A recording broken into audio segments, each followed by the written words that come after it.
Olá! Hoje a gente vai mergulhar num tema que tem tudo a ver com a vida de todo mundo, a população mundial.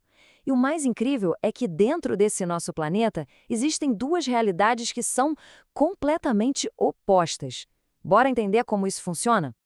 A grande pergunta que guia a nossa conversa é essa aqui. Como é que pode, né? De um lado, a gente vê várias nações com a população ficando cada vez mais velha, e do outro, países com um crescimento de gente que não para, uma verdadeira explosão. Parece confuso, mas a gente vai desvendar isso juntos. Bom, para a gente começar a desembolar essa história, primeiro a gente precisa conhecer as ferramentas, certo?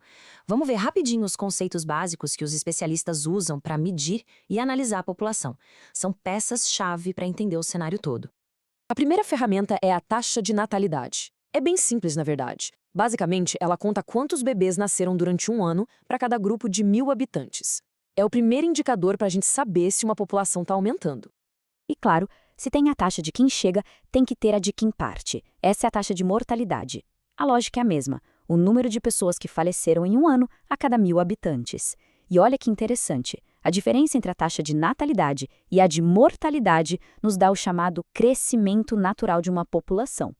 Para fechar nosso kit de ferramentas, temos a expectativa de vida. E olha, esse número é poderoso. Ele não diz só, em média, até que idade as pessoas vivem. Ele é um verdadeiro raio-x da qualidade de vida de um país, mostrando como estão a saúde, o saneamento, a segurança, tudo. Ok, agora que a gente já tem as ferramentas na mão, vamos usá-las para enxergar o tamanho do abismo que separa as nações do nosso planeta em dois grupos bem distintos. E aqui a divisão fica muito clara. Olha só, nos países desenvolvidos, tudo é baixo. Taxa de natalidade, de mortalidade e de fecundidade, que é o número médio de filhos por mulher. Agora, olha o outro lado. Nos países em desenvolvimento, os números são bem mais altos em todas essas categorias. É o oposto. E esse gráfico aqui mostra um impacto gigantesco que isso tem na vida real das pessoas. A expectativa de vida nos países desenvolvidos passa fácil dos 80 anos. Enquanto isso, em muitos países em desenvolvimento, ela nem chega aos 60. É uma diferença de mais de 20 anos. É praticamente uma geração inteira. Mas por que essa diferença é tão grande? O que aconteceu ao longo da história para que esses dois mundos tomassem rumos tão diferentes? Vamos investigar as causas disso. O ponto de virada foi, sem dúvida, o século XX. Lá no comecinho, a mortalidade era alta em todo lugar. Mas, a partir da metade do século, alguma coisa mudou e a população mundial começou a crescer num ritmo acelerado, o que acabou criando essa divisão que a gente vê hoje. E o que mudou foi uma verdadeira revolução. A gente teve avanços incríveis na ciência, como vacinas e antibióticos. Tivemos tecnologias que melhoraram a produção de alimentos e, super importante, a implementação de saneamento básico e novos hábitos de higiene. Tudo isso junto transformou a sociedade. O resultado disso tudo, uma melhora, radical nas condições de vida. As pessoas passaram a viver mais e com mais saúde. O detalhe é que essa melhora chegou primeiro e de forma mais intensa justamente nos países que hoje são desenvolvidos, aprofundando aquela divisão. E essa divisão histórica toda nos traz para os desafios de hoje.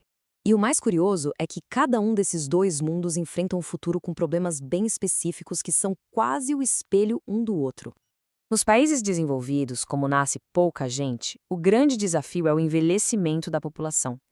Isso acaba virando um problema econômico bem direto, a falta de jovens para entrar no mercado de trabalho e movimentar a economia. É um efeito dominó, sabe? A população fica mais velha. Com isso, tem menos jovens na força de trabalho. E aí vem a pergunta: com menos gente trabalhando para contribuir, como é que o governo paga as aposentadorias de todo mundo? A conta começa a não fechar. Já do outro lado, nos países em desenvolvimento, o desafio é o oposto. Com um número super alto de nascimentos e uma população muito jovem, a pressão sobre os recursos do governo é gigantesca. Muitas vezes, simplesmente não há estrutura para atender todo mundo. E a consequência dessa falta de recursos é um ciclo vicioso terrível.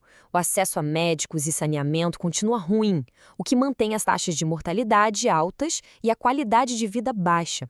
E isso acaba perpetuando o problema por gerações. Isso tudo nos deixa com uma pergunta fundamental, que vale para todo mundo.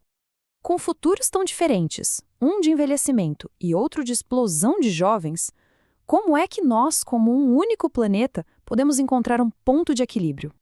É algo para a gente pensar, não é mesmo?